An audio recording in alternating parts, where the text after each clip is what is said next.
பயிலுவோம் இயந்திரவியல் வழக்குத் தமிழில். அண்ணா பல்கலைப் பாடங்கள் வழக்குத் தமிழில். வழங்குவது தமிழ்மெக்காலமுக்கு.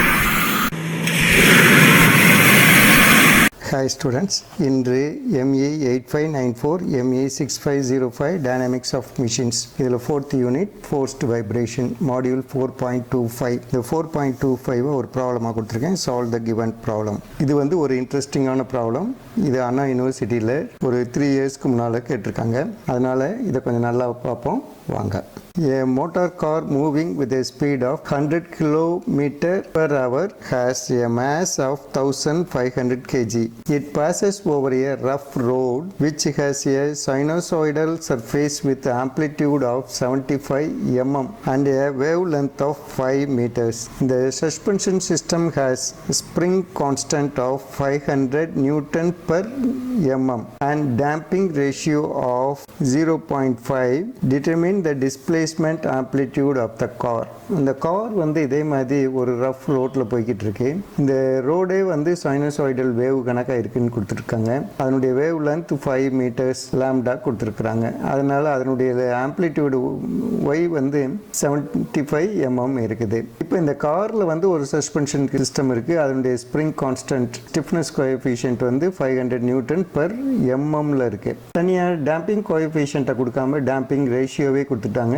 ஜீட்டா வந்து 0.5 இருக்குது. வெஹிக்கிளுடைய வெயிட் வந்து 1500 kgயாக இருக்குது. இதனுடைய வெலாசிட்டி வந்து 100 km per hour இருக்குது. இந்த கார் வந்து மேக்ஸிமம் ஆம்ப்ளிடியூட் எவ்வளவு போகுது அப்படின்னு கேட்குறாங்க. எக்ஸ் மேக்ஸுங்கிறது நம்ம இப்போ ஃபைண்ட் அவுட் பண்ணணும். இதிலிருந்து என்ன தெரியுது? முதல்ல நம்ம வந்து இந்த ஃபோர்ஸ்ட் வைப்ரேஷனில் என்ன ஹெட்டிங் கீழே இந்த ப்ராப்ளம் வருதுங்கிறத பார்க்கணும். இது வந்து forced vibration due to excitation of சப்போர்ட்னு படித்தோம். அந்த சப்போர்ட்டே மூவ் ஆகுறதுனால ஏற்படக்கூடிய ஃபோர்ஸ்ட் வைப்ரேஷன். அதனால அந்த இதுக்கான ஃபார்முலாவை நம்ம செலக்ட் பண்ணணும். அதுதான் முக்கியமானது. இங்கே கிவன் டேட்டாவில் மேஸ் வந்து M1500 kg, ஸ்பீட் வந்து 100 km per hour, y 75 mm, that is 0.75 மீட்டரில் கன்வெர்ட் பண்ணியாச்சு. லாம்டா இதுதான் வேவ் லென்த் 5 meters. கேங்கிறது ஸ்டிஃப்னஸ் 500 Newton per millimeterல இருக்குது. நம்ம எப்பயுமே மீட்டரில் வேணும். அதனால் 10 to the power of 3 multiply பண்ணியிருக்கோம். ஜீட்டா வேல்யூ வந்து 0.5. டூ ஃபைண்டில் டிஸ்பிளேஸ்மெண்ட் எக்ஸ் மேக்ஸுங்கிறது நம்ம ஃபைண்ட் அவுட் பண்ணணும். ஃபார்முலேட் டு யூஸில் ஒமேகா என் வந்து நமக்கு தெரியும், square root of k divided by m. Time period வந்து லாம்டா டிவைடட் பை வெலாசிட்டிங்கிறது தெரியும். இதே இதுக்கு இன்னொரு ஃபார்முலாவும் நமக்கு தெரியும். டைம் டி வந்து 2π டிவைடட் பை ஒமேகாங்கிறது தெரியும். அப்போ இது ரெண்டையும் நம்ம ஈக்குவேட் பண்ணிக்கலாம். இதில் அன்னோன் வேல்யூ ஒமேகா மட்டும்தான் இது கொடுத்துருக்காங்க, இது கொடுத்துருக்குறாங்க. அப்போ இதிலிருந்து அன்னோன் வேல்யூ ஃபைண்ட் அவுட் பண்ணிடலாம். இதில் ஒமேகா என் ஃபைண்ட் அவுட் பண்ணிடலாம். ஒமேகா என் ஃபைண்ட் அவுட் பண்ணியாச்சுன்னா ஆர் வேல்யூ ஃபைண்ட் அவுட் பண்ணிடலாம். அப்போ இந்த ஃபார்முலாவை பொறுத்தளவில் நமக்கு எல்லா இதுவுமே நோன் வேல்யூவாக ஆயிடுது. இதுதான் முக்கியமான ஃபார்முலா.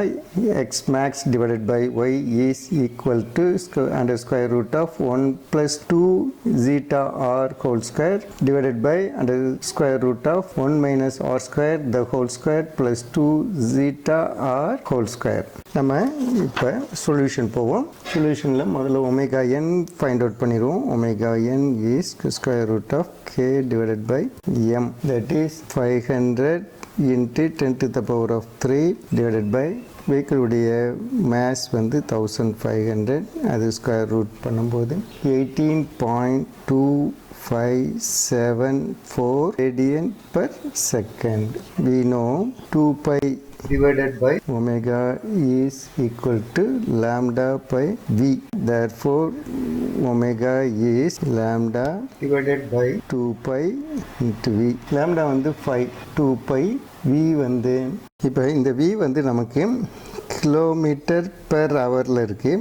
நமக்கு வந்து மீட்டர் பெர் செகண்டில் வேணும். அப்போ தான் நம்ம இதில் அப்ளை பண்ண முடியும். இங்கேயே அதை கன்வெர்ட் பண்ணிடுவோம். மீட்டரை கன்வெர்ட் பண்ணுறதுக்கு 1000 மல்டிப்ளை பண்ணணும். ஹவர்லேருந்து செகண்டாக கன்வெர்ட் பண்ணுறதுக்கு டிவைடட் பை 3627.77 8 இது வந்து மீட்டர் பெர் செகண்ட். இந்த வேல்யூ தான் இங்கே போடணும். 27.778 34.907 ரேடியன் பெர் செகண்ட் வருது.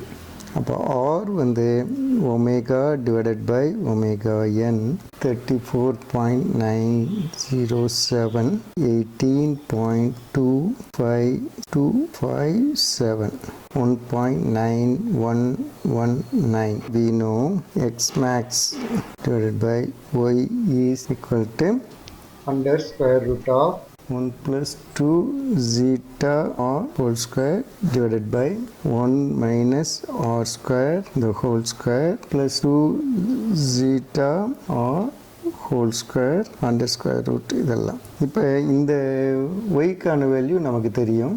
Therefore x max 0.075 y மேலே கொண்டு வருவோம். square root of 1 plus 2 zeta வந்து 0.5 into r வந்து 1.9119 whole square divided by under square root of 1 minus 1.9119 square the whole square plus 2 into 0.5 into r 1.9119 whole square.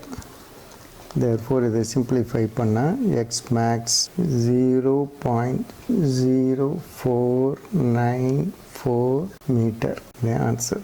ஆக இது ஒரு அரை பேஜ் கூட வரல, ரொம்ப சிம்பிளான ப்ராப்ளம் தான். இப்போ உங்களுக்கு ஈஸியாகவே புரிஞ்சிருக்கும்னு நினைக்கிறேன். என்னுடைய சேனல் AUmech-in-tamil, இதுக்கு நீங்கள் சப்ஸ்கிரைப் பண்ணுங்கள். சப்ஸ்கிரைப் பண்ணும்போது ஒரு பெல் சிம்பிளும் வரும், அதையும் கிளிக் பண்ணுங்கள். அதையும் கிளிக் பண்ணிங்கன்னா உங்களுக்கு ரிமைண்டர்ஸ் வந்துகிட்டே இருக்கும். அந்த ரிமைண்டர்ஸ் மூலமாக வரிசையாக என்னுடைய மாடியூலில் பாருங்கள். அப்போ உங்களுக்கு சிலபஸ் முழுவதும் கவர் ஆகிரும். அதனால் நீங்கள் கான்ஃபிடென்ட்டாக உங்களுடைய எக்ஸாம் அட்டன் பண்ணலாம், நல்ல மார்க்ஸ் ஸ்கோர் பண்ணியே பாஸ் பண்ணலாம். Okay, see you students. Thank you.